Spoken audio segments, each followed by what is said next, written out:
নাটোরে নিম্ন আয়ের পরিবারের মাঝে স্মার্ট ফ্যামিলি কার্ড টিসিবি বিতরণের শুভ উদ্বোধন। নাটোরে নিম্ন আয়ের পরিবারের মাঝে সাশ্রয়ী মূল্যে নিত্য প্রয়োজনীয় পণ্য সামগ্রী বিক্রয় কার্যক্রম অধিকতর স্বচ্ছতার সাথে সম্পাদনের লক্ষ্যে স্মার্ট ফ্যামিলি কার্ড টিসিবি বিতরণের শুভ উদ্বোধন করা হয়েছে।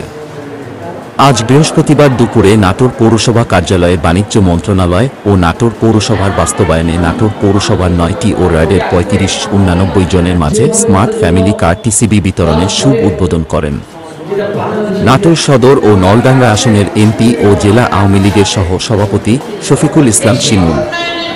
এ সময় অন্যান্যর মধ্যে উপস্থিত ছিলেন নাটোর পৌর মেয়র উমা চৌধুরী জলি, জেলা আওয়ামী লীগের সদস্য দিলীপ কুমার দাস, সদর উপজেলা আওয়ামী লীগের সভাপতি আনোয়ার হোসেন আনু, যুবলীগের সভাপতি বাসিরুর রহমান খান চৌধুরী এহিয়া সহ কাউন্সিলর ও নেতাকর্মীরা উপস্থিত ছিলেন। বিস্তারিত দেখুন নাটোর প্রতিনিধি শাহাবুল আলমের প্রতিবেদন। তাকান তাকান তাকান এলে বাবা তাকান